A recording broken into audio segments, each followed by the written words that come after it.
e eram metálicos.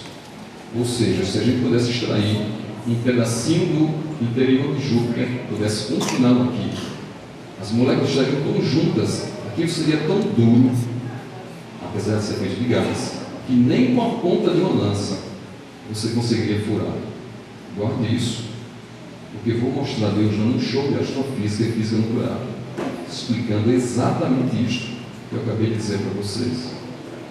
Um colega da universidade, quando me escutou falando sobre essas coisas, disse: "Tu isso está escrito na Bíblia?" Sim, Jó capítulo tal, pode lembrar que você vai encontrar. E eu vou mostrar aqui para vocês, não precisa. Então vamos lá. Eu pergunto: a Terra era grande, e Júpiter? Os irmãos concordam que Júpiter é uma bruta de um planeta? Por que a gente chama de irmão mais forte? Porque de 90 a 95% dos asteroides e cometas que cairiam aqui na Terra, pela grande força gravitacional que ele tem, ele atrai para ele. Então protege o irmãozinho mais novo, entendeu? Então ele não está livre de graça. Foi colocado, ele tem uma função. Cerca de 90 a 95% dos asteroides que bateriam, colidiriam conosco. O nosso irmãozinho mais velho lá, puxa para ele. Eu gostaria que vocês memorizassem o tamanho da Terra e o tamanho de Júpiter. Memorizar? Próxima. Aqui está Júpiter. A Terra começou a ficar bem pequenininho mesmo agora. Júpiter na frente do Sol parece uma bola de gude. E Júpiter é um planeta muito grande, mas na frente do Sol ele ficou pequenininho. Eu pergunto: o Sol é grande, queridos? Muito grande, bruta de uma estrela. O Sol é muito grande. Mas eu gostaria que vocês memorizassem o tamanho de Júpiter e o tamanho do Sol. Guardaram? Próxima. Mais uma. Aqui está o nosso Sol. Sirius é uma estrela hiperbrilhante no céu, na constelação de Cachorro Grande. Pollux é uma das cabeças dos gêmeos, Pollux e Castor. Tem uma constelaçãozinha, a cabeça do lado esquerdo é ele. E Arcturus, que está na constelação de. Trouxe o nome em francês, mas em português é Boieiro. Arcturus, sim, é uma mega estrela. Isso aqui foi feito pelo seu pai, viu? Na frente de Arcturus, o Sol ficou pequenininho. E se vocês prestarem atenção, Júpiter está equivalendo aqui a 1 pixel desta tela. Valinhos sumiu da orelha, junto com a Terra. Imagine, queridos, você lá dentro daquele pontinho, dentro da Terra, seu tamanho em comparação com uma mega super estrela como Arcturus. Mas antes da gente iniciar a palestra, eu gostaria que vocês memorizassem o tamanho de Arcturus e o tamanho do Sol. Guardado? Próxima. Aqui está Arcturus. Raio está na constelação do Órion. Aldebaran de Taurus. Betelgeuse também na do Órion, aquela lombo direito do Órion. E Antares na constelação de Escorpião. Antares, sim, é uma mega super estrela. E agora o Sol ocupa 1 pixel da tela. Talvez os irmãos que estão aí atrás não estão enxergando o pontinho que é o nosso Sol. Agora imagine você, que tamanho você ocupa neste universo. Mas tudo isso aqui foi feito por Papai do Céu para você. E vamos começar a palestra, porque senão a gente não vai falar não. Pode colocar, queridos, a palestra em si.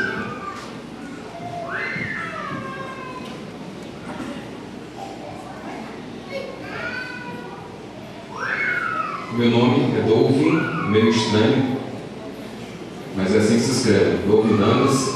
Então vamos lá. Falar sobre a Bíblia e a ciência. Queridos, o que é na realidade ciência?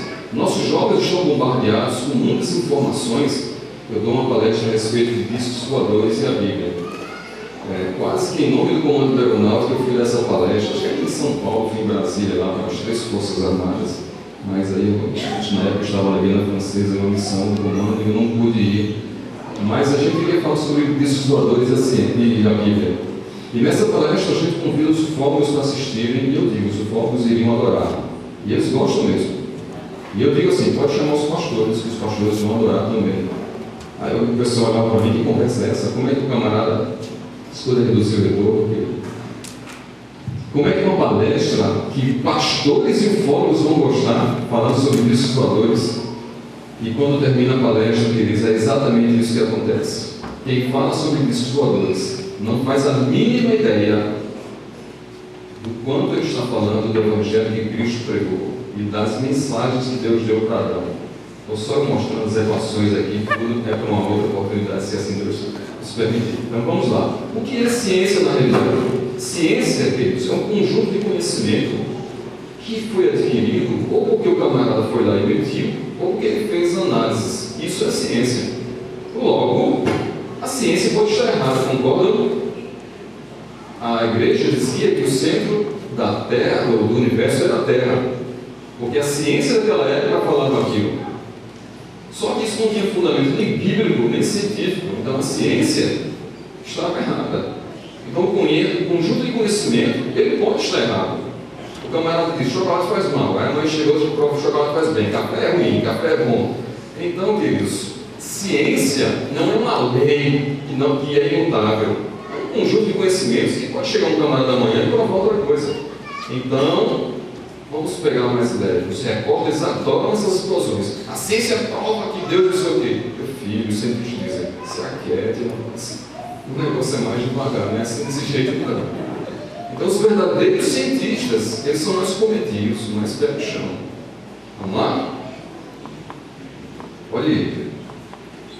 Daniel 12:4 diz assim: e tu, Daniel, fecha estas palavras e sela este livro até o fim do tempo.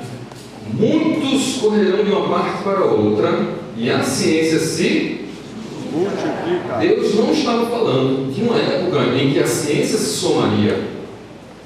E isso aconteceu durante muitos séculos. Deus estava se referindo a uma época em que a ciência se multiplicaria. E hoje parece que estamos vivendo desta época de Daniel. Então, o que Deus tem reservado para nós? Já que a ciência cresceu tanto e já nos deu explicações de coisas que ele tinha falado, que nós simplesmente não entendíamos, apenas recebíamos pela fé. Eu vou mostrar um monte delas aqui. Segure suas orelhas. Vamos sair daqui que ele manda, em nome de Jesus. Vamos lá? Vamos falar sobre o globo terrestre. Essa é uma das passagens bem conhecidas, eu quero começar por ela. Porque a ciência daquela época, dos romanos, dizia que a Terra era um prato, onde as pessoas estavam em cima, é claro. E este prato, ele não ficava suspenso no ar, ele era seguro lá por 5 colunas. Aí eu fico pensando, meu Deus, o que é que passava pela cabeça desse povo? E essas colunas ficavam em cima de quê? No chão. Mas era o que a ciência dizia. E aí quem fosse falar contra? Eu pergunto, a ciência estava certa? Não. Na época dos navegadores, das caravelas, o que era o medo dos navegantes? Já que a Terra era um prato, o que era o medo dos navegantes? Chegar na borda do prato e se o camarada estivesse navegando durante o dia, ótimo, ele estaria vendo. Mas e durante a noite? O coração apertado, com medo de chegar na borda do prato, porque a ciência dizia que era desse jeito. Eu pergunto, estava certa? Então vamos lá. O Brasil foi descoberto há poucos dias, em 1500, e o povo não achava essas coisas que ainda eram assim. Mas vamos ver na Bíblia falando sobre isso. Esta foi a primeira foto que a humanidade pôde ter o privilégio de ver na década de 60, 1960, tirada pelo satélite Tairos. O mundo, nessa época, já sabia que a Terra era um globo, mas nunca entenderam. O povo já sabia há muito tempo que era um globo, mas nunca ninguém tinha visto uma foto da Terra. Esta foto, uma foto ruim da chuchu. Qualquer câmerazinha hoje dessas meio de Paraguai tem uma imagem muito melhor do que essa, mas é porque a tecnologia da época dava. Então o mundo pela primeira vez viu o globo redondinho como eles sabiam que já era. Próxima. Esta foi uma foto tirada quando a nave estava sobrevoando a Lua. Ela não estava embaixo, estava sobrevoando ainda. Ficou famosa porque mostrava a tonalidade da Lua junto com a tonalidade da Terra. A bolinha, a esfera azul. Isso deu aquela fama grande para a Terra, sobre a bolinha azul. Mais uma. Em Isaías. Isaías foi escrito cerca de 700 anos antes de Cristo. Não foi de Pedro Álvares Cabral não, viu? Pedro Álvares Cabral lá, o Brasil foi descoberto em 1500 depois de Cristo. Isso aqui foi 700 anos antes de Cristo. A Bíblia já dizia que Deus é o que está sentado sobre o globo da terra, cujos moradores são para ele como gafanhotos. Então, se os cientistas da época acreditassem que esse livro era um livro verdadeiro, talvez ele tivesse descoberto antes dos colegas cientistas, tivesse levado o prêmio de ter descoberto que a Terra era redonda, porque tinha acreditado nesse livro, mas eles não acreditaram, e a Terra só foi comprovadamente dita que era redonda muitos e muitos anos, vários séculos depois do que a Bíblia já dizia. Então, quem estava certa era a ciência ou era a Bíblia? A Bíblia. 1-0 para ela, certo? Então vamos lá. Essa foi a mais simples, tá certo? Próxima. Pode passar. É muito fácil falar hoje que a Terra é redonda, né? Todo mundo sabe. É muito fácil, né? Posso dizer isso aqui há alguns séculos atrás, para você ver uma coisa. Era capaz de colocar em uma fogueira e queimar na Santa Inquisição. Pode ir, pode passar. Vamos lá, vamos ganhar tempo. Esta é uma foto de proporções reais e de cores reais entre a Terra e a Lua, com sua massa 6 vezes menor do que a nossa. O Natal está aqui na pontinha da América do Sul, de onde eu vim. Mais uma. Pode ir. Vamos mudar. Pode passar. Mais uma. Ok. Não estou fim agora, não. Movimento de rotação e translação da Lua. Deus não poderia falar sobre isso. Eu concordo com você, porque esta palavra, rotação e translação, não existia. Rotação, translação, são palavras dos tempos modernos. Como é que Deus ia falar que a Terra girava? Não, vou fazer a pergunta aqui para os jovens. Qual é o movimento da Terra em que ela não sai do seu lugar, mas gira em torno do seu eixo? Rotação. O movimento de rotação tira a Terra do seu lugar? O que é que sai do seu lugar, então, no movimento de rotação? O quê? O que é que sai do lugar? Pergunta, essa igreja sai do lugar? Não? No movimento de rotação? A Terra não está girando? Então quem está em cima dela não está girando também?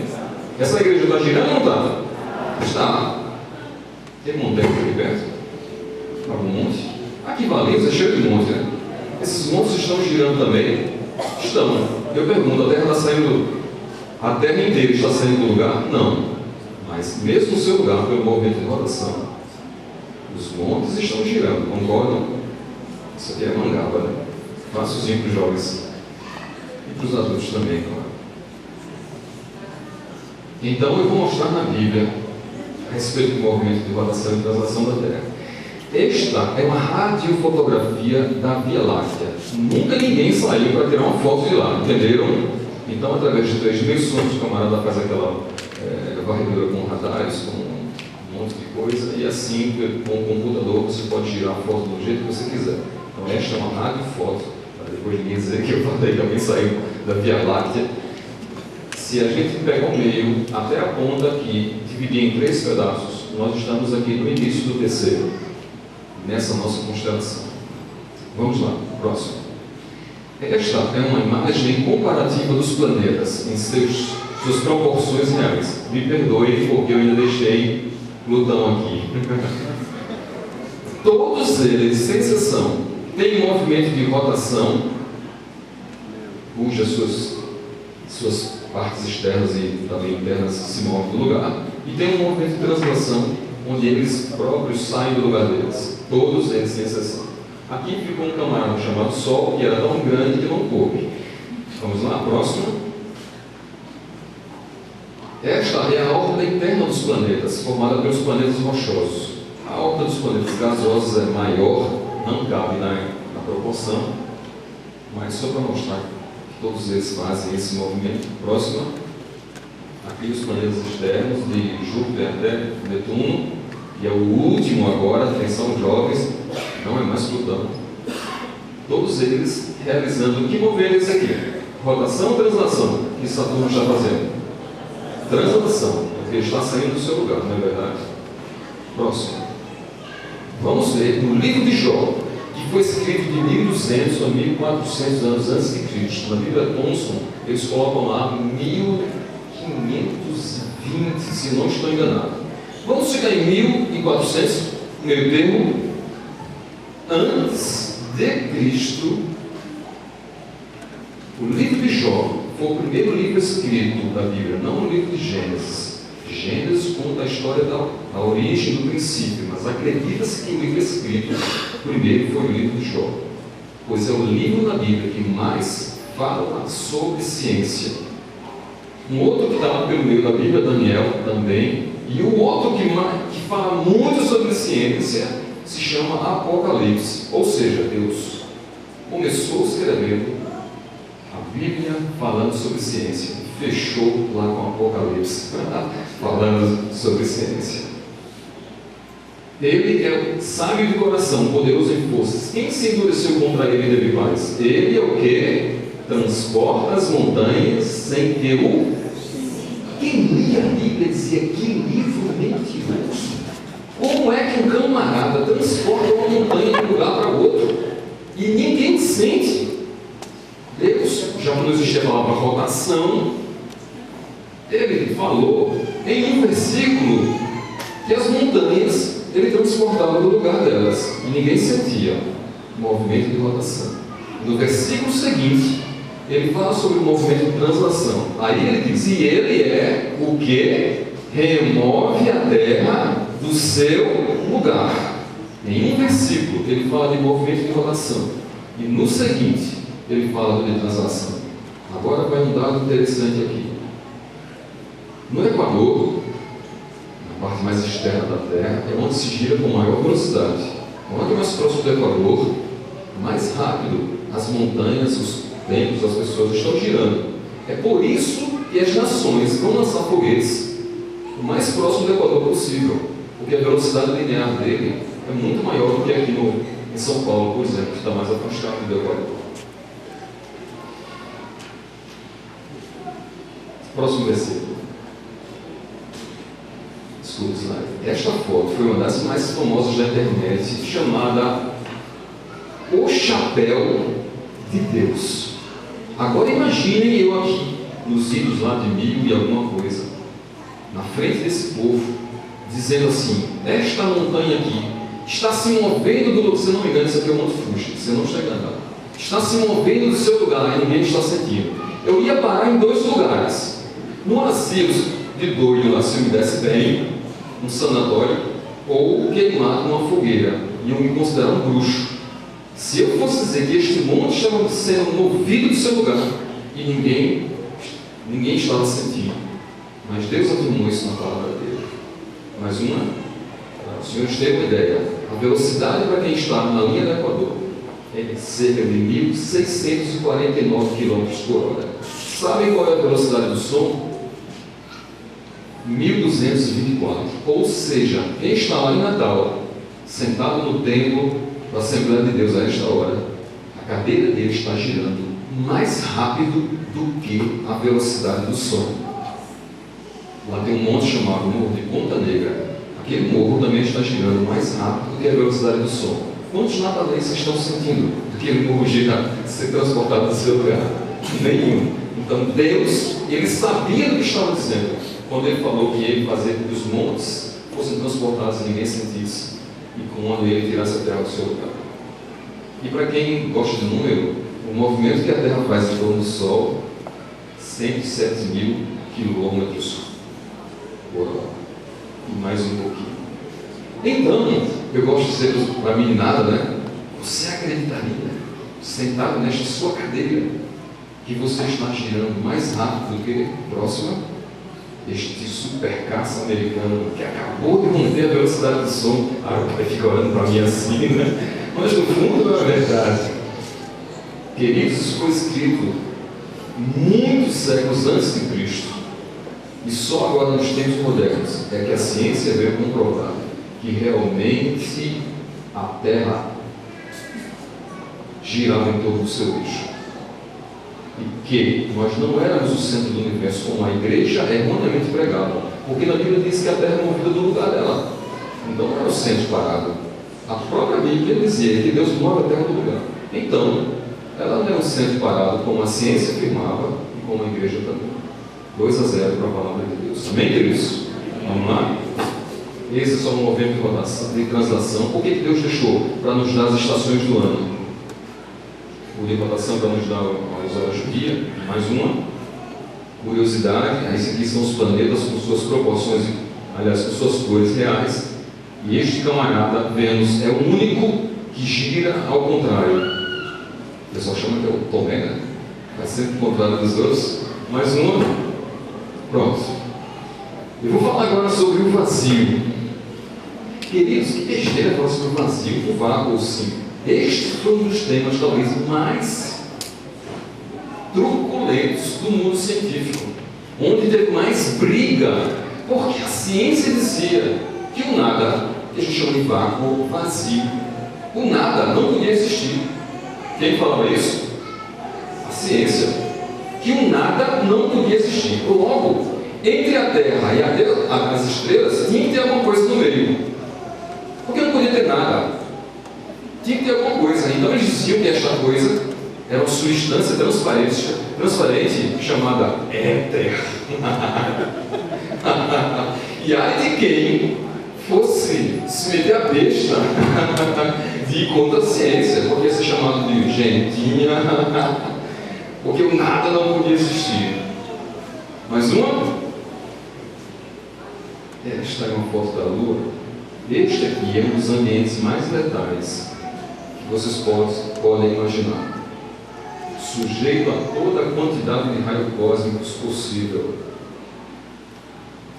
E o pior ainda, a roupa daqueles astronautas, eu vou mostrar umas fotos aqui, elas foram feitas de uma tal forma que pudesse manter a pressão de uma atmosfera dentro dela, porque do lado de fora existe zero atmosfera.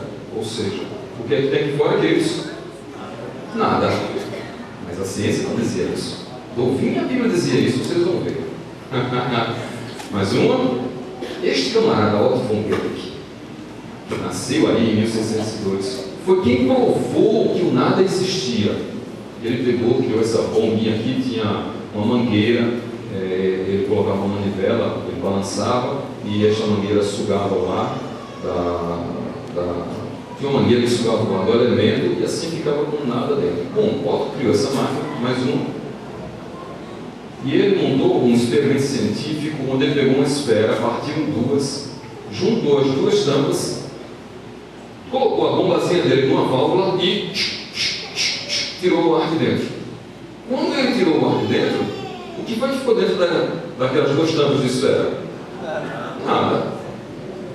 Quando ele fez isso, as duas tampas colaram uma na outra. Não tinha cola, nem tinha parafuso. Aí o povo ficou, quanto é bruxaria? É mágica esse negócio? Colocaram vários cavalos de um lado, assim diz a história, vários de outro. Próximo, por favor. Imagine que eles a cena, um monte de cavalo puxando de um lado, um monte de beijo assistindo, um monte de cavalo do outro. Otto já tinha lá usado a bombazinha dele, tirou o ar que tinha dentro, as duas tampas colaram e ele disse para o pessoal que estava com os cavalos: puxa! Os cavalos puxaram e as tampas não abriram. O que era que tinha dentro? Nada. Quando terminou o experimento, Otto foi lá, abriu a válvulazinha, o ar entrou, ocupou o espaço do nada que tinha dentro e as duas tampas caíram uma para um lado e outra para o outro. Aí a comunidade científica fez: o nada existe. Eu vou mostrar na Bíblia o livro de Jó. É o livro mais antigo, que mais fala sobre astrofísica, física nuclear. Vou ouvir que conversa é essa, eu vou mostrar. Deus dizendo: que o nada existia. Mais uma. Jó 26:7 diz assim: do norte, Deus estende sobre o vazio, e Ele suspende a terra sobre 5 colunas. É assim? Ele suspende a terra sobre o... Se os cientistas tivessem acreditado na Bíblia, talvez tivessem ganho o prêmio Nobel da Física antes de outros, porque tinham descoberto séculos antes algo que a comunidade científica só veio descobrir 1.600 anos depois de Cristo. Jó já falava 1.400 antes de Cristo. Deus é o dono da ciência. Aleluia. Por que eu ministro essas coisas? Para a gente acabar com essa história de divisão de ciência e Deus. A ciência é dele, a astrofísica é dele, a genética é dele, a biologia é dele, a engenharia elétrica é dele. Ele diz, eu vou mostrar para mim aqui, que quem criou as leis da física foi ele. Deus é o dono da ciência, queridos. O que aconteceu foi que durante essa inquisição a igreja taxou tantos cientistas com coisas que não tinham nem sequer fundamento bíblico, quanto mais científico. Aí os cientistas eram tidos como bruxos, ficaram naquela época chamada época negra das trevas. Quando eles viram que a igreja não tinha mais poder para jogá-los na fogueira, então a comunidade científica agora rejeitou a igreja como se fosse uma igreja tudo bem, mas nessa rejeitou a palavra de Deus e rejeitou Deus, como se Deus tivesse alguma culpa nisso. A culpa foi da igreja que sustentou essas teorias loucas que matavam o povo na fogueira. Mas Deus, Ele não teve culpa nessa história. Ele é o dono da ciência. Então vamos desmistificar essa história de que existe uma divisão entre ciência e Deus. A ciência é um instrumento dele e ele fez o mundo com ela. A sabedoria é dele. E a gente vai arrochar umas parafusos aqui, viu? Eu falei que você vai sair daqui com suas orelhas queimando hoje. Vamos lá, mais uma.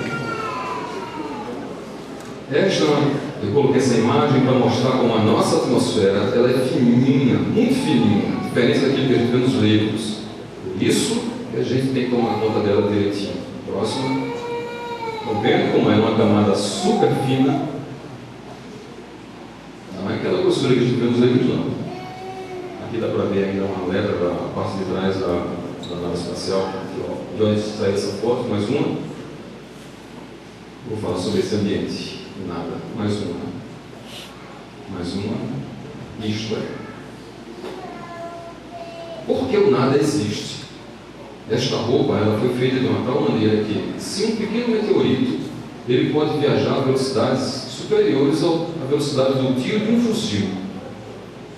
Logo, se um meteorito do tamanho de uma bola de gude atingir a perna de um astronauta, ela pode vazar com roupa e tudo, esmigalhando seus ossos. É um terror sair da proteção da nave. E lá fora não vale tudo. Então esta roupa foi projetada para que até um certo diâmetro de furo ela se feche automaticamente. Então dá tempo o astronauta voltar para a nave, para fechar a porta lá e ficar sob uma atmosfera. Por quê? Porque se ele ficar aqui fora, a pressão que está dentro da roupa dele vai se igualar com a pressão que está fora. Você sabe qual é a pressão que está do lado de fora? Zero. Nada. Ou seja, se a roupa se romper, a tendência dos olhos do camarada é de saltarem das órbitas, dos seus órgãos internos quererem explodir, o sangue espumar na pele dele, porque os gases vão querer sair. Por quê? Porque o nada está lá fora. Ele existe.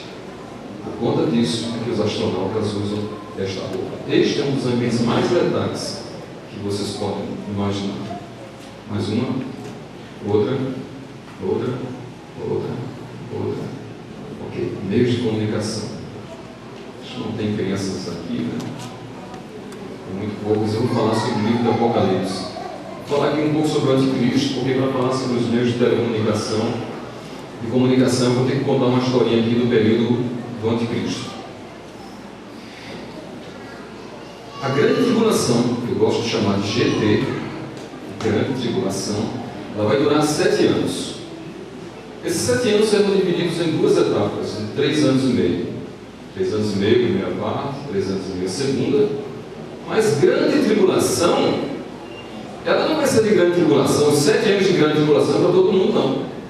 Porque os que aceitaram o sinal da besta, durante os 3 primeiros, a primeira etapa de 3 anos e meio, eles vão ter paz. Porque o anticristo vai ser um camarada muito querido.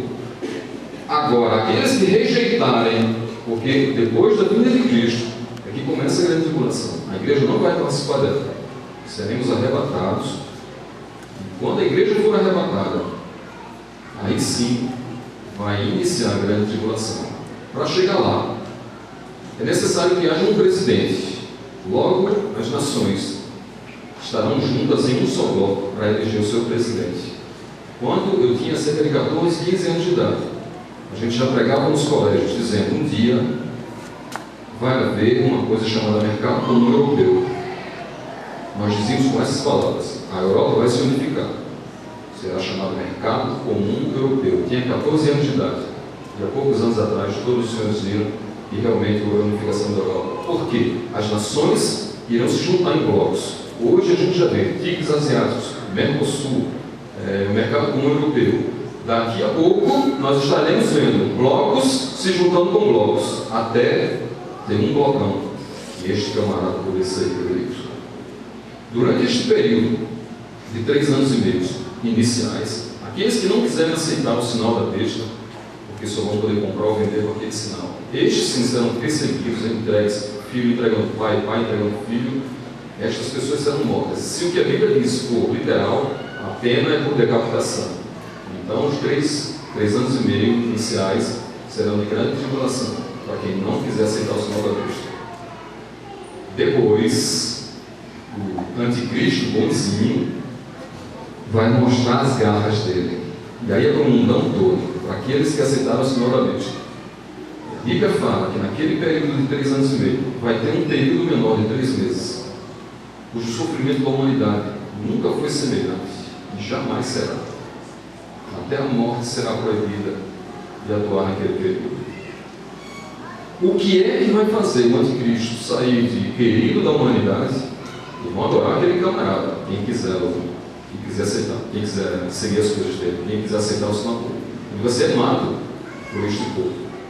Algo vai fazer com que ele vire a casaca, que ele mostre as garras dele. Que fenômeno é esse?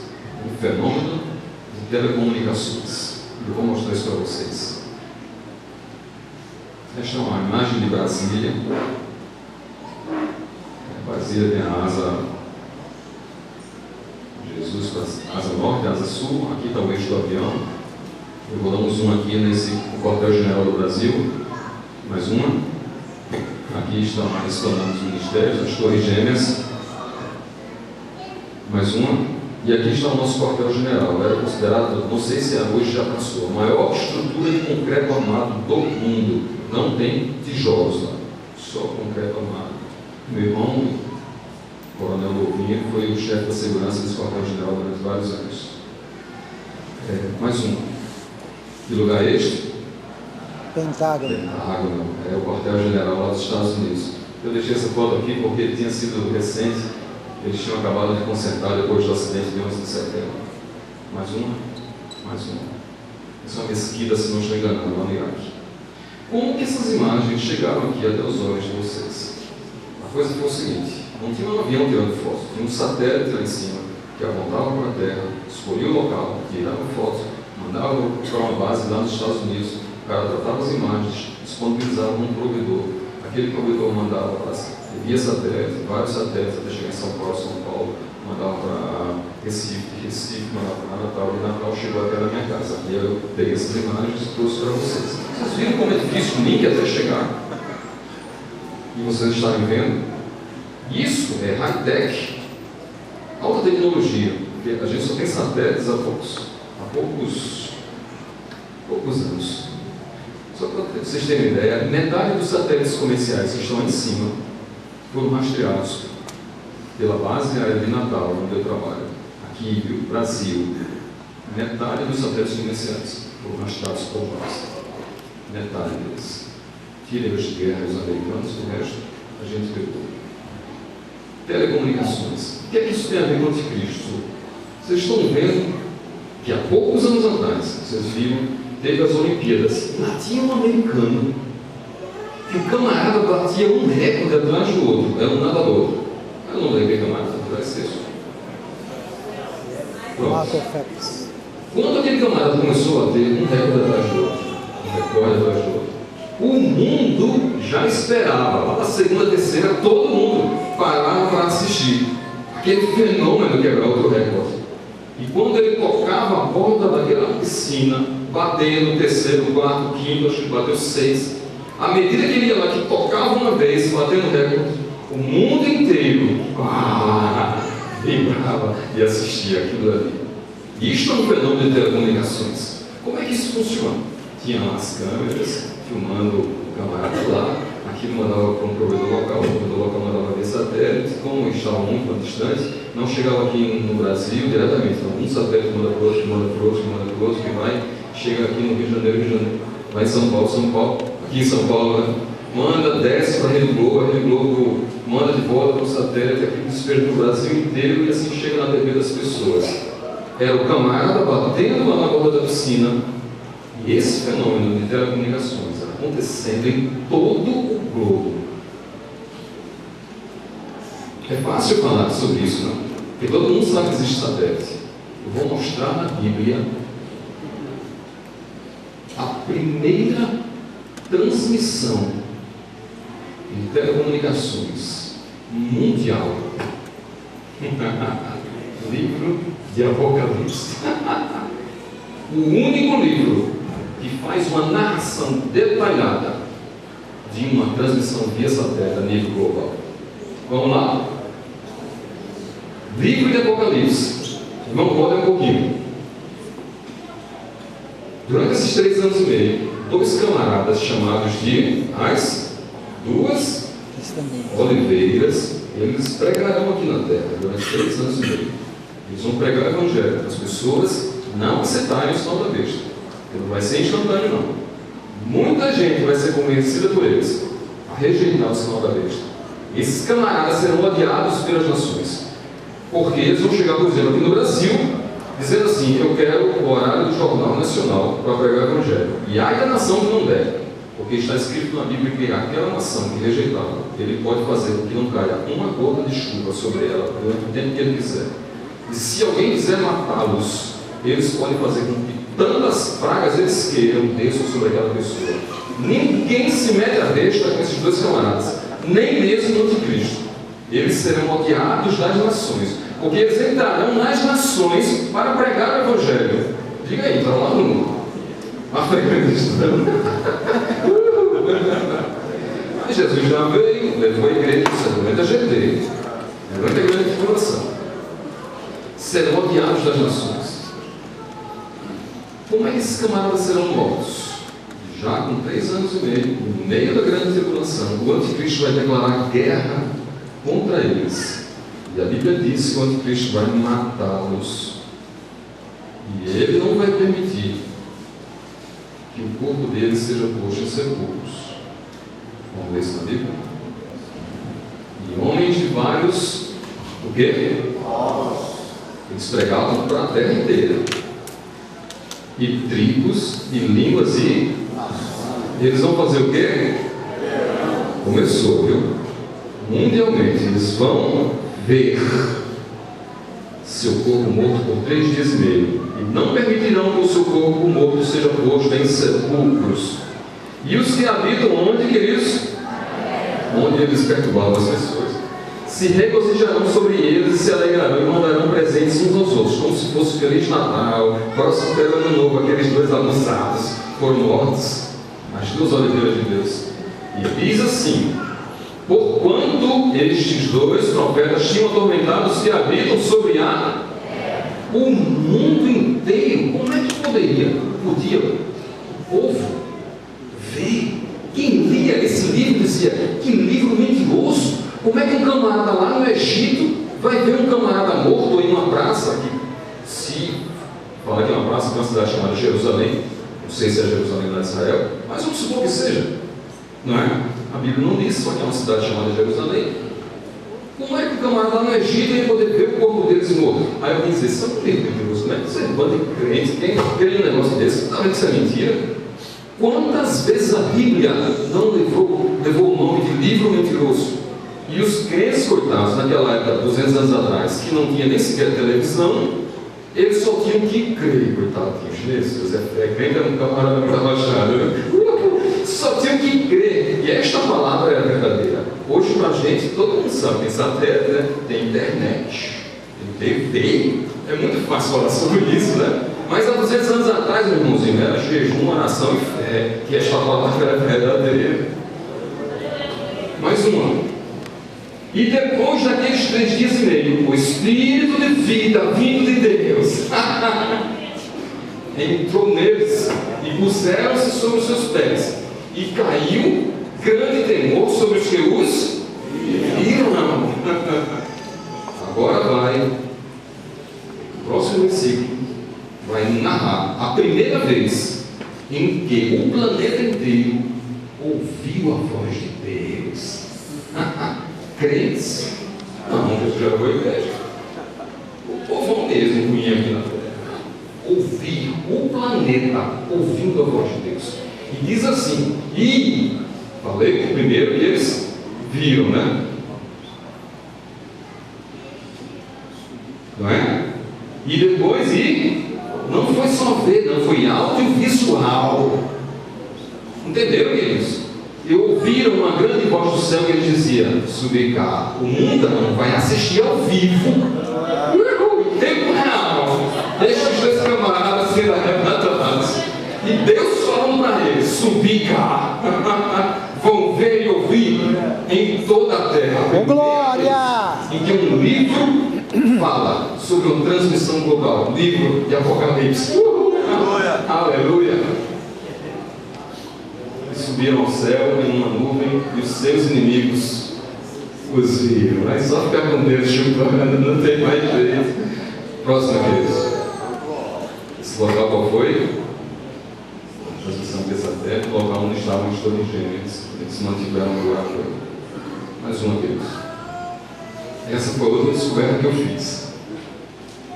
Eu trabalho na barreira do inferno, como eu falei para vocês, lá tinha um belga, que era o representante da Europa lá dentro, da Bélgica, e ele me deu um laboratório que a gente hoje tem gratuito isso na internet. Você põe lá o local em GPS que você se encontra, põe o horário e ele diz as estrelas do céu em tempo real. Aquilo ali, o céu, aquilo ali é Bônus, Castor e tal. Era muito bacana. A turma jovem que quiser está disponível aí na internet. Só que esse laboratório que ele me deu, a foto inicial era a foto de uma constelação. Queridos, lá no trabalho, quando aquela foto abria, e ela não é em JPG não, é uma foto em um programa mesmo, ela aparecia e sumia. Eu não tinha como copiar a dita cuja, porque não era JPG. Era uma foto do executável. E era rápido, ela aparecia e pum, sumia. E Jesus não é com essa foto. Então, quando aquela foto abria, os colegas de trabalho olhavam e diziam assim: cara, parece uma cobra, uma serpente, olha só essa constelação. Aqui tem até o olho na boca da cobra aqui. Ela toda enrolada com aquela pele perigosa da barriga dela, aquele bolo de cobra com a cabeça saindo no meio. Pronto. A gente viu aquela foto, eu vou mostrar para vocês depois. E aquilo foi que nos deu uma curiosidade. Depois que aconteceu uma coisa, eu estava lendo a Bíblia e eu vi no livro de Jó Deus falando sobre isso, queridos. Eu soltei a Bíblia de um lado, corri para o computador para pegar a dita da fotografia, para ver o que a Bíblia tinha dito, falando sobre essa serpente. Ou foto difícil de pegar, eu tive que dar um print screen na hora que a bicha aparecia para poder copiar e vou mostrar para vocês. Então a gente começou a estudar e viu que era um ramo da ciência isso. Eu vou mostrar para vocês, vamos lá. Queridos, formato espiral, que é o que as constelações, conjunto de estrelas, nossa constelação é Via Láctea, esse formato de espiral é uma tendência que as estrelas têm de ficar nessa forma. Até hoje os cientistas querem entender por quê. Estão vendo aqui o formato de espiral? Tem um bichinho aqui, não sei se de espartano soca, que chamam de sentinela, né? Aqui é o formato de espiral. Esta palavra espiral é uma palavra dos tempos modernos. Essa palavra não existia, queridos. Como era que Deus iria dizer que as estrelas tomam um formato de espiral, se a palavra espiral não existia? Qual é a melhor maneira de dizer? As estrelas têm formato de quê? cobra enrolada. O que é isso? Espiral. Concordam comigo? Então vamos lá. São imagens, fotografias reais de constelações com o seu formato de espiral. Mais uma. Mais uma. Este camarada Frank Shu foi um camarada que desenvolveu bastante a respeito disso. Queridos, isso é um estudo científico tão bravo. Eu vou ler aqui só um trechinho para vocês perceberem como o negócio é peso pesado. Parece coisa de doido, mas não. Olha só. A estrutura espiral é suposta como uma variação da densidade em disco em forma de onda, uma onda de compressão, Cara, o que esse camarada quer dizer com isso? Porque é complicado realmente. Vamos ver Deus falando sobre isso, astrofísica, na Bíblia. Mais uma. Esta aqui é a Andrômeda, muito conhecida por conta da mitologia grega. Mais uma. Jó, novamente, primeiro livro escrito na Bíblia. Diz assim: pelo seu Espírito, Deus enfeitou os céus. O que é que tem enfeitado os céus, queridos? Hein? As estrelas. Pelo seu Espírito, Ele enfeitou os céus. E a sua mão formou a serpente enroscadiça. Eu corri como um computador. Que conversa é essa? Deus falando sobre a astrofísica, que as estrelas que enfeitam nossos céus, na nossa Via Láctea, tem a tendência de ter formato de espiral. Então a gente começou a estudar e viu que havia um ramo frutífero da ciência falando sobre isso. Vamos lá. Olha só o formato de espiral delas. Quem foi que disse isso para Jó, queridos? Que as estrelas da nossa Via Láctea tinham formato de serpente enrolada. Um conjunto de estrelas. Mais uma. Mais uma. Estão vendo o formato? Mais uma. Mais uma. Aquilo que eu falei para vocês, a Via Láctea da gente, em formato de espiral. Nós estamos aqui no início do terceiro terço. Mais uma. Qual desses equipamentos estava disponível para Jó? Não, nem binóculozinho. Queridos, nem óculos naquela época existia. Quem foi que disse para quanto mais uma luneta, um telescópio? Quem foi que disse para ele que as estrelas tinham formato de serpente enrolada? Mais uma. Mais uma. Outra. E esta foi a dita foto que levou a gente a estudar. Se parece ou não, não interessa. Há quem veja aqui a serpente enrolada, talvez esteja muito claro, não esteja vendo direito, e há quem fala que tem a cabeça, tem gente que vê até o olho da serpente aí, aquela pele saindo por dentro. No computador fica escrito assim, não tem que tocar. Então foi essa foto que levou a gente a estudar sobre isso. Vamos lá. Não, Dovinho, agora você realmente perdeu o juízo. Queridos, eu perguntei para um monte de cientista sentado assim, eu disse: se eu, como cientista, falasse para vocês que estrela canta, o que vocês diriam? O pessoal ficou meio atravessado, querendo rir. Aí eu perguntei para eles: estrela canta? Queridos, o que é que vocês acham? Estrela canta ou não canta? Estrela canta. Pois eu vou mostrar que estrelas cantam. Eu vou mostrar os equipamentos lá na Barreira do Inferno. Perdoe, é o nome da unidade militar do meu trabalho. Centro de Lançamento Foguetes Mísseis da Barreira do Inferno. O nome é esse. Eu vou mostrar as fotos da Barreira do Inferno, dos equipamentos de bilhões de dólares que nós utilizamos para ouvir a música das estrelas. Mas também eu vou mostrar que Jó já falava sobre isso. Hoje, com o crescimento da ciência, por isso que a ciência se multiplicará, para que a gente possa entender e ter os equipamentos para entender que realmente estrelas cantam. Eu dou glória a Deus, porque isso foi escrito muitos séculos antes de Cristo. Pura astrofísica. Vamos lá? Mais uma. Queridos, se estrela canta, pense num coral bonito, esse daí. Concordam comigo? Se estrela canta, eu vou mostrar que canta, pense num coral. Mais uma. Outra. Outra. São todas fotografias, não são desenhos, não. Mais uma. Deus chega para Jó e pergunta para ele: Jó, quando as estrelas da alva juntas, alegremente cantavam. Queridos, o que é música?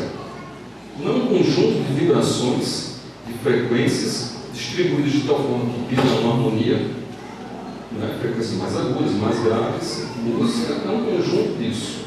Ora, a expressão frequência, faixa de radiofrequência, eletromagnética, essa palavra não existia, queridos. Espectro eletromagnético. Deus não poderia usar essa palavra porque não existia, queridos. Como era que Deus poderia dizer que as estrelas dele emitiam frequências? Dizendo, Jó, minhas estrelas, elas cantam. Olha só, eu ouço até 20 kHz. Se você for normal também. Temos povos de tuberculoso, né? Mas frequências acima de 20 eu não escuto mais. Mas nem não é pelo fato de eu não ouvir que elas não existem. Porque o cachorro escuta. Concorda? Você não ouve mais. Mas a frequência existe, o cachorro escuta. Você vai aumentando a frequência, o cachorro não ouve mais. Mas o morcego escuta. E escuta alto para chuchu a frequência. Você aumenta mais. Nem morcego, nem bicho nenhum consegue ouvir. Nem por isso as frequências deixam de existir. Elas começam a aumentar, se transformam em ondas eletromagnéticas. Então aí as AMs, as FMs, as TVs transmitindo, e você vai subindo essa frequência até chegar na luz. Vou pedir aqui uma irmã de camisa vermelha. Senhora, que poderia ficar de pé? Irmã de camisa blusa vermelha. Sim, Santa, muito bem. Queridos, vocês estão vendo a camisa vermelha dela? O que é isso? A luz, que é uma frequência, bate naquela camisa. Aquele tecido absorve todas as cores, menos o vermelho. Como ele não absorve, ele joga de volta ao vermelho. Por isso que você vê a camisa dela vermelha. Até a luz, o que você vê são frequências. Você não escuta mais. Agora você já está até vendo. Obrigado, Pedro. Pode sentar. Então, queridos, eu vou mostrar para vocês que estrelas cantam. E no final eu vou mostrar a música do sol com frequências que seus olhos jamais viram. As frequências eram tão altas que o olho não consegue enxergar. Eu vou mostrar aqui frequências de raio-x, raios gama, raios beta, imagens do sol e frequências que seu olho jamais poderá enxergar. Vamos lá? Esta é a Estela, uma antena de 10 metros de diâmetro, com 10 toneladas de partes móveis, que custa milhões de reais, que o comando da aeronáutica usa para fazer um rastreio de mísseis de guerra, satélites. Eu sou o chefe dessa subdivisão que comporta essa estação de telemedidas, os 2 radares e uma seção de sincronização. Quanto a disco voador, se existe gente no Brasil que teria moral para falar sobre isso, ou estaria mentindo em alguma coisa, este alguém seria eu. Só para atiçar. É outra palestra. Esta antena é a antena que nós utilizamos para fazer o rastreio do sol. Eu vou mostrar os equipamentos agora, mais uma. Essa é a sala principal de telemedidas, onde arrocha aí alguns bilhões de dólares de equipamentos aí dentro. Mais uma. Essa sala principal do rastreio, os foguetes que a gente faz, e do sol também. Mais uma. Eu estou escorado aí em algumas Ferraris, algumas Lamborghinis, algumas Mercedes-Benz, de tão caro que é esse equipamento aí atrás. Mais uma, e estes são cérebros, são 2, tudo em dupla lata, os seres humanos, para poder fazer o rastreio das operações nossas. E esse é o equipamento que consegue enxergar as frequências que o Sol emite para a gente. Logo, se você não sabia, saiba, as estrelas, elas cantam. Então Deus tinha razão quando ele disse, Jó, as minhas estrelas. Deu uma aula de astrofísica que só agora nos tempos modernos é que a gente pode entender o que era que Deus estava dizendo, que as estrelas dele emitiam frequências. Amém, queridos? Deus abençoe. Eu vou mostrar agora a foto do sol. Mais uma, outra, eu quero chegar mais de outra. Mais uma. Agora outra. Pronto. Estas imagens que eu vou mostrar daqui para frente, o olho humano não pode ver. Foram imagens tratadas por computador, usando filtros E eu vou trazer para vocês imagens do Sol em uma frequência tão alta que seus ouvidos não podem escutar. Mas nem por isso eu deixo de existir. O que os senhores e senhoras vão ver aqui é o Sol. Vai aparentar meio estranho, mas não se preocupem, é ele. Eu vou mostrar aqui uma sinfonia de imagens do Sol em frequências diferentes. Vamos lá? Isto é ele. Os cientistas estudam esses fenômenos aqui, o porquê dessas manchas. Outra. Parece uma bola toda arranhada. Outra. Vou mostrar imagens do Sol, acreditam. Em raio-x, frequências de raio-x. Pode ir? Outra. Agora, imagens do Sol na frequência dos raios ultravioleta. Mais uma. Outra. Mais uma. E por incrível que pareça, só tenho essa. Uma imagem do Sol, acreditem, na faixa dos raios gama. Na hora que tiraram essa foto, houve uma explosão nuclear no Sol tão violenta que quem entende de fotografia vai entender o que eu vou falar aqui. Velou a foto. Queimou, deu aquela chapada branca. Tamanha foi a intensidade da explosão solar que teve lá. E aí tinha uma quantidade enorme de raios gama e a foto saiu desse jeito. Foi um privilégio poder ter isso. Então isso aqui é uma raridade que os senhores estão vendo. Para provar que Deus tinha razão quando ele disse que as estrelas dele cantavam. Mais uma vez. Então eis aí o coral de Deus cantando para a gente. Glória a Deus. Aleluia. Outra. Pronto. Então a gente está se aproximando do final. O assunto agora vai ficar meio tenebroso, porque eu vou explicar sobre céu e inferno. E eu perguntei para os cientistas: você já ouviu falar de céu? Todo mundo. Eu vou perguntar: você já ouviu falar do inferno? Todo mundo. Eu perguntei para eles: onde é que fica isso? Eu disse: não adianta você pegar uma nave, sair aqui pelo espaço sideral e encontrar um local do céu, você jamais vai encontrar. Este local não está na nossa dimensão. Deus é Espírito, a dimensão dele é outra, muito diferente da nossa. Na universidade a gente aprende que nós vivemos na terceira dimensão. Acreditem, é verdade. Eu vou explicar isso bem fácil e rápido. Por que 3 dimensões? Terceira dimensão. Porque tem 3 eixos: eixo de largura, de profundidade e eixo de altura. Isso cria um volume. Entenderam? Porque tem um volume, tem 3 coordenadas, logo terceira dimensão é onde a gente vive. Aí eu pergunto isso para os cientistas lá. Quarta dimensão existe? Deixa eu mostrar aqui a primeira, que alguém deve estar curioso, como é que é esse negócio de primeira dimensão? Eu não vou perder tempo aqui não, é só para esquentar os juízos dos jovens, tá certo? Pegue uma linha infinitamente fina, marque um ponto nela e chame isso de origem. Marquei.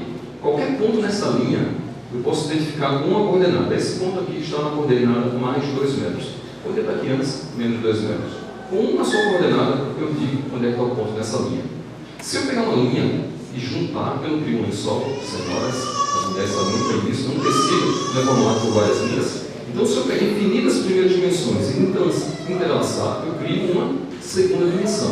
Se eu pegar um monte de linha e eu entrelaçar, eu crio um lençol. Lençol agora, quando as senhoras vão comprar o tecido, pede o quê? Comprimento e largura, não é verdade? São 2 dimensões. Então, segunda dimensão é como se fosse um lençol. Só tem a largura e tem a profundidade. Se eu pegar um monte de lençol, colocar um em cima do outro, eu não crio uma pilha, um volume, agora eu tenho largura, profundidade, tem altura. É onde a gente vive. Isso aqui é um vão. É a terceira dimensão, tá certo? Então, quarta dimensão. Eu pergunto, existe? Só que como cientista, para falar para cientista, eu tenho que usar a linguagem da matemática. Então, pode passar, queridos? Quarta dimensão existe? Qual é o eixo que compõe, o quarto eixo que compõe a quarta dimensão? Pode passar, eu já expliquei isso aqui, do lençol, tem 2 coordenadas, mais uma, mais, se juntar um monte de lençol, vai criar um volume, mais, aí os 3 eixos, mais uma, até ficar como se fosse uma sala, mais uma. Então, qualquer ponto aqui dentro eu consigo, com 3 coordenadas, dizer onde é que ele está. Vamos pular isso. Mais uma. Albert Einstein, que para mim, ele e Newton foram os caras mais brilhantes. Einstein foi o cientista que provou que o quarto eixo que compõe a quarta dimensão se chama tempo. Aí eu perguntei para os cientistas: alguns dos senhores têm coragem de dizer que o tempo não existe? Você não deixa de dizer que não, né? Todo mundo acredita que o tempo existe. Aí eu pergunto: como é que você diz que uma coisa existe se ela não pertence à terceira dimensão? Começou a ficar esquisito esse negócio. É isso mesmo. Porque à medida que a gente começa a entrar nas dimensões, a coisa realmente começa a ficar estranha. O professor da universidade dizia: não tente desenhar a quarta dimensão, porque o cérebro humano não consegue. Mas todo mundo quer fazer, né? Não funciona, não conseguimos desenhar. No entanto, Einstein provou matematicamente que a quarta dimensão existe e que o quarto eixo é o tempo. Aí eu pergunto: e a quinta dimensão? Ela existe? Aí eu sei.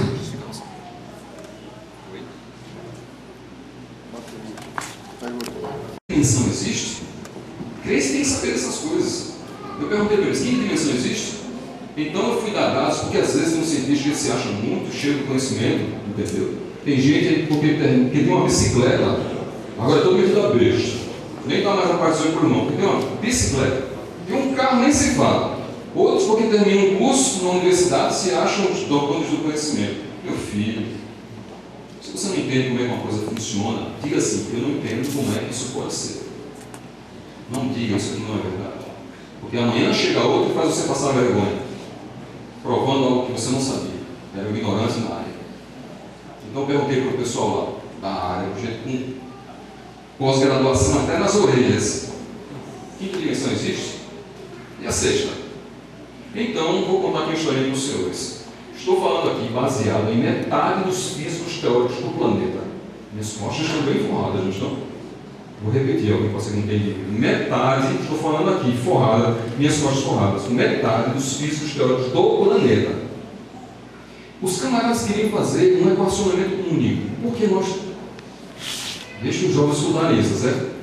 No mundo existem 4 forças: força forte e força fraca. O núcleo dos átomos, dos elétrons. Deixa eu falar assim grosseiramente: a força do eletromagnetismo e a força gravitacional.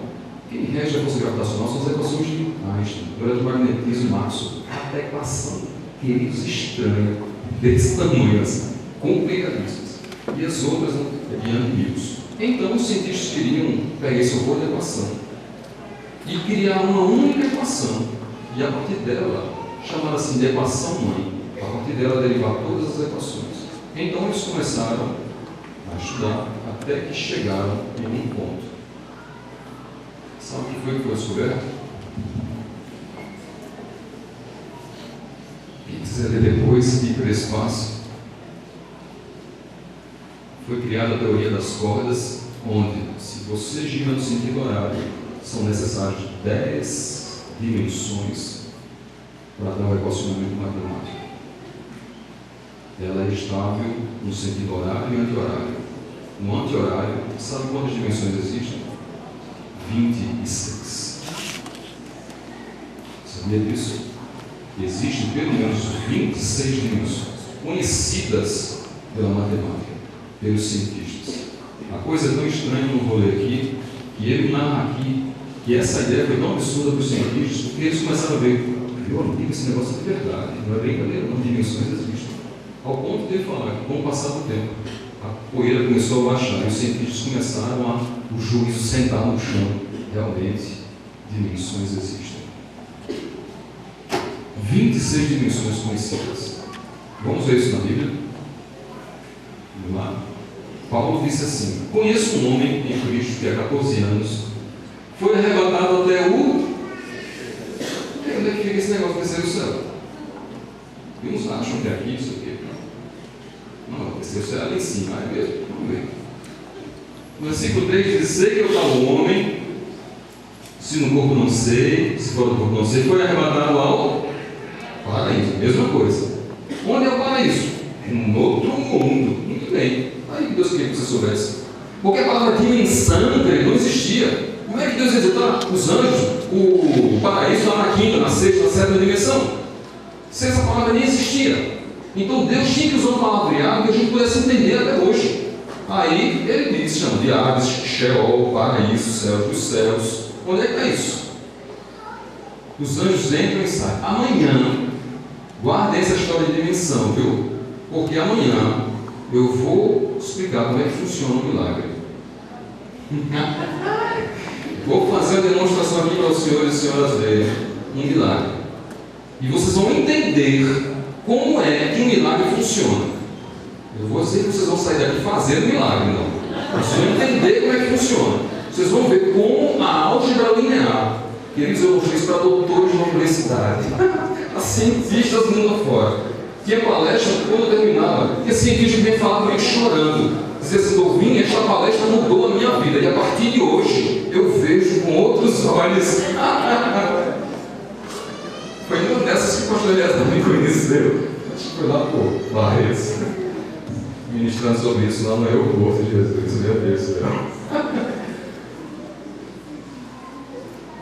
Então, queridos, Deus não podia usar essa palavra de missão, mas ele falou isso. Descer o céu, paraíso. Onde é isso? Não sei, é no outro mundo, noutra dimensão. Pronto, é isso aí mesmo. Noutra dimensão. E elas existem e são reais. Olhei para os cientistas e disse assim na cara deles: a partir de hoje, os senhores vão ver este quadro, essa história de céu e inferno com outros olhos. Porque dimensões são reais. São matemáticas, são físicas. Porque o camarada fica com aquele desejo, não, isso aqui é nosso crente. Quando ele vê que a matemática está dizendo, ei meu filho, dimensões existem. Eu perguntei para eles, e Deus? Ora, se os cientistas não entendem nem sequer direito às dimensões, quanto mais onde é que está Deus? Porque para mim, ele não está sujeito a dimensões, ele está em algo além disso. Fechei a boca. Ô, glória! Tem coragem de fazer essas coisas, de oferecer esse povo. Vamos lá, queridos, mais um. Queridos, essa aqui é rápida. Não se preocupem, todos da igreja vão entender isso aí, até os meninos de 10 anos de idade. Não vou usar nenhum cálculo complicado aqui, tá certo? Matemática de Deus. Pode passar? 5 dividido por 10 dividido por 5 dá 2, é verdade? Por quê? Porque se eu fizer o caminho inverso, tem que dar o resultado correto. 10 dividido por 5 dá 2. Por quê? 2 vezes 5 dá? Isso é difícil? Não. 20 dividido por 4 dá 5. Por quê? Porque 5 vezes 4 dá 20. Fácil, né? Mais um. O que é que tem aqui? 0 dividido por 0, não é nada? Não é nada dividido por nada? O que é isso? Não é nada? O que é isso aqui, queridos? Nada. Digam para mim, o que é isso aqui? Nada. Nada dividido por nada. Mas vamos lá. Nada dividido por nada é 1? É. Por quê? Porque uma vez nada dá nada. Então está certo. Eita! Nada dividido por nada dá 1 trilhão? Dá. Por quê? Porque 1 trilhão de vezes nada dá nada. Os cientistas ficam com expressão ao Nordeste tão invocados por isso. Ficam tão admirados. Porque esse negócio, o que é isso? Nada. Ele podia dar o quê? Qualquer coisa. Ele podia dar um pouco, ou muito, 1 trilhão. Qualquer coisa ele pode dar. Então, chamaram isso de indeterminação. Chega um cientista aqui, cristão, aleluia, cheio do poder de Deus. Eles chamam de indeterminação. Eu chamo isso de a matemática de Deus. E vou mostrar por quê. Matematicamente falando, do que era que Deus precisava para criar o mundo? Nada. Eu mostrei isso para os doutores da universidade, eles olharam assim, ouvindo, vá lá em tal lugar, era uma sociedade deles lá, postar uma palestra dessas para a gente. Agora aqui vai um recado para quem é crente, só para quem é crente. Supondo que 1 seja pouco e que 1 trilhão seja muito, supondo que 1 seja o fácil e 1 trilhão seja o difícil. Supondo que 1 seja o possível, uma gripe, que é fácil de curar, e aqui seja um câncer, o difícil. Supondo que você esteja precisando de um palito de fósforo ou de um apartamento. Eu vou perguntar para vocês: qual é o esforço que Deus gasta para lhe dar o pouco? Nada. Qual é o esforço que Deus gasta para lhe dar o muito? Para Ele, que tanto faz lhe dar um palito de fósforo, como lhe dar um apartamento. Para Ele tanto faz curar de uma crise como de um câncer. Quem põe a dificuldade somos nós, quando vemos a coisa grande. Meu filho, porque para Deus tanto faz. Então, já que é assim, creia. Aleluia. Quebra esta barreira. Aleluia. Essa é a matemática de Deus. Vamos mais uma vez.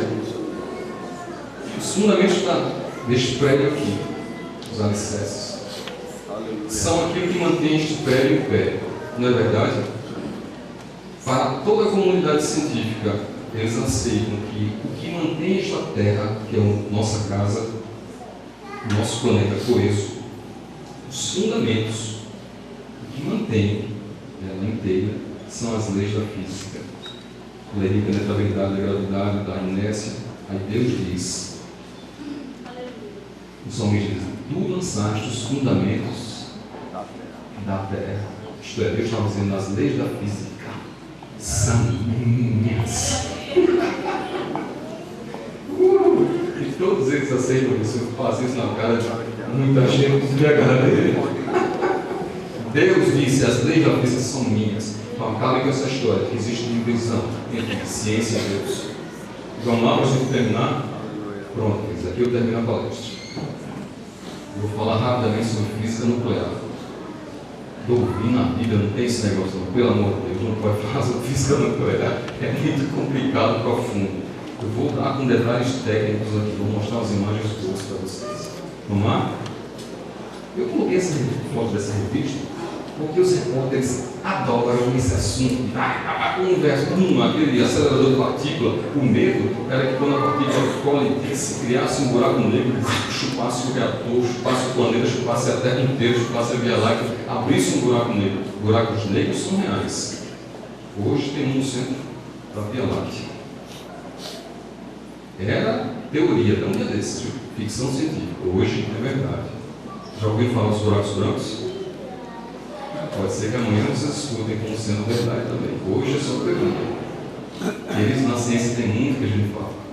Muita coisa para a gente falar. Então vamos lá, mais uma. Este é um colisor de partículas. Ele fica debaixo do chão. Aqui se acelera a partícula até ela colidir, quer dizer, se acelera próximo à velocidade da luz. Depois se faz ela desacelerar instantaneamente. E os cientistas estudam esse formato dessas partículas que são criadas. Existem mais de 100 partículas dentro do átomo. Não é só prótons dentro dos elétrons, não. Vamos lá? Então, algumas imagens desses aceleradores de partícula. Eu vou mostrar isso aqui, porque eu vou falar algo que vocês nunca ouviram, porque vocês nunca ouviram cientista nenhum ir para a TV falar dessas coisas, porque o diabo, ele é o príncipe deste mundo. O príncipe deste mundo não é Jesus. Aí Efésios está dizendo, ele, o diabo, é o príncipe deste mundo. Eu vou mostrar essa imagem para vocês aqui. Jesus não é o príncipe deste mundo, ele é o rei dos reis e senhor dos senhores. O mundo jaz no maligno. O príncipe deste mundo não permite que a mídia, que é dele, fale sobre essas coisas que exaltam o nome de Deus. Mas eu vou mostrar uma coisa interessante para vocês hoje. Eu já mostrei isso para muitos cientistas do Brasil afora, viu? Vamos lá? Mais outra. Aqui está só para vocês terem ideia do tamanho do aeroporto de Genebra e o tamanho do tudo enterrado no chão. Queridos, toda esta parafernália é mais uma. Olha o duto por onde passa a partícula. Tem quilômetros de perímetro debaixo da cidade. Custou, se não me engano, mais de 3 bilhões de euros para construir esse mundo na Europa. Para acelerar uma merreca de uma partícula que você nem com microscópio comum consegue enxergar. Gastar esse dinheiro todo para acelerar uma partículazinha de nada. Aí, mais outro. Olha onde é que tem um homem aqui, ó. Vocês viram o tamanho dessa coisa. Outra. Aqui é só uma simulação, então seria a detecção de um mini buraco negro, né? Mais uma. Eu me amarro nesse camarada. Albert Einstein, cara de doido, mas ele era muito sabido. Alguns podem achar. Ele criou esta equação chamada de equação princesa, que é aquele dia do cientista. Realmente, ela é a equação princesa. Esta equação é a expressão que eu vou falar para vocês agora. Ela diz o seguinte: a energia ela é igual a massa vezes a velocidade da luz ao quadrado. Todo camarada que vai fazer aqui vestibular estudou sobre isso. Então, os senhores que não viram, fiquem despreocupados, que essa turma toda já viu. O que é que esta equação diz? Se eu pegar uma maçã e eu jogar contra aquela parede uma massa, a maçã ela tem uma massa, tem um peso, e se eu conseguir fazer essa maçã acelerar a velocidade da luz, ela vai passar por aquela parede sem deixar nenhum furo, porque toda a matéria terá se convertido em energia. É o que diz a equação princesa, queridinha do cientista. Ótimo. Só que toda equação, para ser verdadeira, ela tem que ser verdadeira nos dois sentidos. Se eu pegar a energia e desacelerar, eu tenho que criar matéria. Concorda? Matéria acelerada vira energia, energia desacelerada vira matéria. Toda equação matemática, para ser verdadeira, tem que ser verdadeira nos dois sentidos. Eu via meus amigos cientistas, nunca na TV, nem os senhores viram, falando sobre o tempo antes do Big Bang. Só era do Big Bang para frente. 0,00001 segundo. Nunca eles queriam falar antes. E eu perguntava, por que eles não falam? Por que eles não falam? Até que eu descobri por quê. Porque vai aparentar que existe uma mente brilhante por trás. Então, eles vão pegar uma plateia assim, cheia de gente da... Eu falei o seguinte: por que os cientistas não falam do tempo antes do Big Bang? Porque a única comprovação matemática para ter existido matéria dentro da nossa dimensão, aqui, é ter havido desaceleração de energia. Aí surgiu o que chama de Big Bang. Como a matéria surgiu aqui dentro. Por que a gente não quer falar disso? Porque existe uma comprovação matemática mostrando, a única que existe, que para poder existir matéria na nossa dimensão, tem que ter havido desaceleração de energia. Eu ouvi que você não deve falar sobre isso, mexer nesse assunto, o que vai aparentar no nosso cristiano. Alguém pode perguntar, como é que essa energia toda foi desacelerada? Aí vai aparentar o quê? Que alguém, uma máquina lá atrás desacelerou, então uma mente brilhante desacelerou. Alguém acha isso que é a matemática de conta? Pois eu quero falar sobre ela, não está aqui a comprovação matemática, pois vocês não querem falar? Eu quero falar sobre isso. Eu conheço o dono da máquina e já hoje eu bati um papo com ele. Agora, se uma máquina para criar uma merreca de uma partícula custou 3 bilhões de dólares, tem um diâmetro de 20 e tantos quilômetros lá, para criar uma merrequinha dessa, agora imagine o tamanho da máquina que criou tudo isso aqui, meu amigo, que criou aquelas estrelas enormes.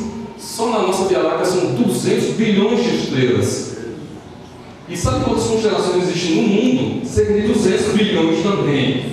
Digo, ou maquinazinha potente foi essa que criou tudo isso. Aí eu falei para eles, por que eu não vou falar sobre isso?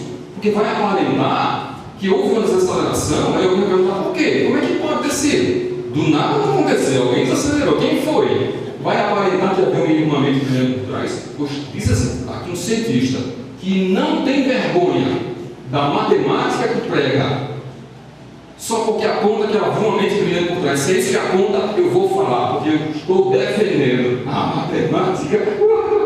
Aleluia! Nunca nenhum deles veio falar uma vírgula contra mim. Pelo contrário, só veio elogios. Então, queridos, se o mundo foi feito com um Big Bang, a gente tem que ter um bom tempo para falar sobre isso. É coisa boa. Houve desaceleração, está aqui uma comprovação matemática, mas vocês nunca viram nenhum cientista na TV falando sobre isso. Ouviram? Nunca. Que vai aparentar que havia alguém por trás. Uma mente brilhante. Vamos lá então. Mais uma. Eu vou explicar essa foto aqui. Eu vou mostrar lá na Bíblia. Eu vou ensinar a fazer um negócio desse. Vou. Do jeito que eu vou narrar aqui, do que é isso, eu vou mostrar no livro de Jó acontecendo. Vocês vão ver. Só me ouçam durante 2 minutinhos. Isso aqui uma explosão de uma supernova, uma mega estrela muito massiva. Quando ela explode, cria essa massa de poeira, e essa massa ela viaja para o espaço com uma velocidade muito grande, como se fosse um espinho. Assim ela vai, muito rápido. A temperatura na ponta desses gases é tão quente que chega a 4, esse número, eu mostrei isso na Bíblia, 4.000 graus. Isto aqui que os senhores estão vendo, a gente chama de as pestanas, como se fosse um guia amanhecendo, que é feito por raios ultravioleta.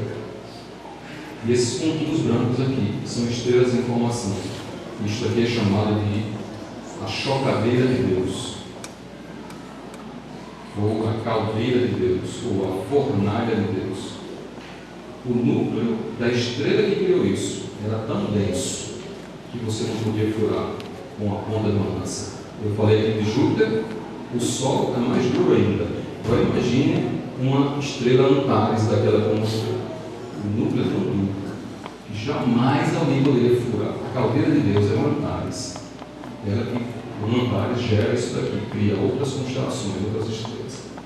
O núcleo é tão duro, a temperatura é tão alta.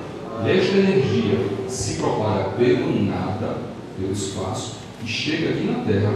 E essa energia que faz com que a gente veja as árvores, a luz, passa pelo espaço e chega aqui iluminando esse planeta. Querem ver eu mostrar esse planeta para vocês? Com detalhes até de temperatura? Vamos lá. Essa aqui é o último slide, essa é a última apresentação da Deus.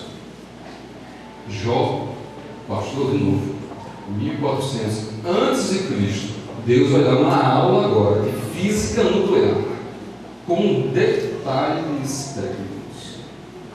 Queridos, o que é que tem uma caldeira de um homem? Não é água fervendo? O que é que sai de uma caldeira? O vapor. O vapor de uma caldeira, já que a pressão está muito grande, ela não sai 100 graus, não sai bem mais do que isso. Tem temperaturas bem grandes, mas jamais acender um pedaço de carvão. A caldeira do homem é assim, mas Deus vai falar da caldeira dele. A dele é mais peso pesado, concordam comigo? Então vamos lá, Deus usando um palavreado, falando sobre a caldeira dele. Cada um dos seus espíritos faz resplandecer a luz. Você viu que todos eles emitem a luz em forma de raios ultravioleta? Vocês estão vendo aquela narração, aquela foto mais famosa do Google, aquela que eu acabei de mostrar para vocês. Exatamente o que estava acontecendo lá. Cada um dos seus espíritos faz resplandecer a luz. E os seus olhos são como as estrelas da alva. Que é uma narração mais clara do que daquela foto do campo. Da sua boca saem tochas, faíscas de fogo saltam dela. Dentro daquelas estrelas chegam a milhões de graus. E aqui diz que saem tochas, faíscas de fogo saltam dela. Do seu nariz procede ar, fumaça. Lembra que aquilo ali chamado pó, fumaça estelar? O seu hálito faz acender os carvões. É aqui que eu quero parar. Todo mundo aqui já viu aquelas imagens de Hollywood. É um refletor no chão que ilumina as nuvens, os prédios. Quem é que já viu aquilo ali? Acho que toda abertura de filme tem aquilo ali.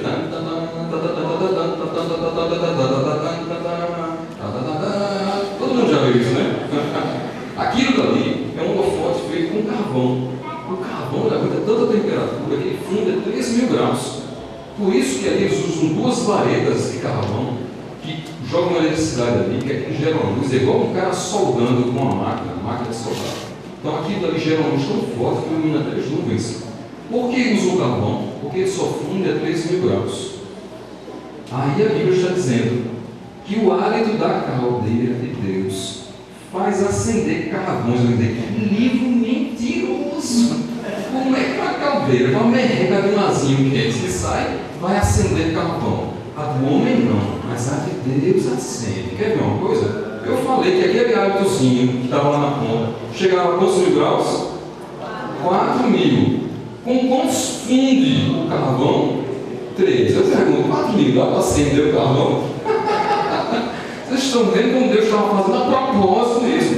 Mesmo o livro levando o nome de mentiroso, Deus assinou embaixo. Eu sei o que eu estou fazendo aqui. Eu sei o que eu estou colocando aqui. Foi ele que fez. A física atômica é dele. Eu vou pular aqui. Eu quero mostrar aqui. Se alguém me tocar a caldeira de Deus com essa espada, ela não poderá o quê? Que mentira! Ela não poderá penetrar. O núcleo de uma caldeira é a água, queridos, fervente. Qualquer faca pode furar a água, não é verdade? Vai furar a Deus. O núcleo daquela estrela é tão duro. Nem, queridos, um canhão potente conseguiria furar aquilo dali. E Deus está dizendo descaradamente que o interior da fornalha dele, nem uma espada conseguiria furar. Olha como ele sabia do que ele estava falando. E para a gente concluir, eu vou pular isso. Por quê? Eu mostrei a Bíblia até agora, pessoas que não acreditaram, a Bíblia já dizia, e a ciência só vai descobrir séculos depois, né? Tem tese de PhD. Quem quiser prêmio Nobel da Física, tem coisa aqui que não foi descoberta ainda. Se tudo isso que eu mostrei para vocês, a ciência descobriu depois, eu estou ouvindo, estou de graça, eu não estou cobrando nada, dizendo para vocês, aqui tem prêmio Nobel da Física. Você acredita? Vai estudar para descobrir o que é. Quem sabe você vai se adiantar. Há muitos cientistas terão prêmio Nobel de Física. Então aqui ele diz, após ele, ilumina o caminho. A caldeira de Deus gera luz. E ela ilumina o caminho. E ainda diz mais, o que é o abismo? Não é o nada. O abismo parece tornado em brancuras gigantes, isto é, em luz. A luz é um fenômeno. Se propaga pelo vácuo. E ela chega até aqui a gente iluminando. Então Deus encheu aqui sobre física nuclear, nos dando uma aula que só Ele sabe dar. E para concluir, eu usei a Bíblia usando versículos dela apenas falando sobre ciência. Eu vou usar o último versículo que não fala sobre isso. Pode colocar aqui. Eu vou ler até a metade e os irmãos vão ler até o final, tá certo? Concorda comigo? Já que eu usei a Bíblia só para falar sobre ciência, eu vou pelo menos honrar quem escreveu esse livro e quem inspirou esse livro. Porque quem inspirou sabia muito da ciência. Concorda comigo, Deus? Então eu vou ler a metade e os vamos ler a outra. 2 Coríntios 21. Visto como, na sabedoria de Deus, o mundo não conheceu a Deus pela sua sabedoria. Aprove a Deus salvar aqueles que acreditam através da loucura da pregação. Com tanta física, álgebra, matemática, o mundo não quis acreditar. Aí Deus, espera aí, depois eu vou salvar esses crentes aqui. Não é com física e matemática, eu vou salvar através da loucura de uma pregação. Assim, cientistas e outros podem ter acesso, crendo. Não precisa saber nem quanto é 2 mais 2 igual a 4, porque Deus salva hoje. É pela loucura da pregação. Deus abençoe, queridos. Então, até amanhã, vamos ficar para amanhã, se alguém tiver, se o pastor quiser que se responda a perguntas. Então, muito obrigado, Deus abençoe.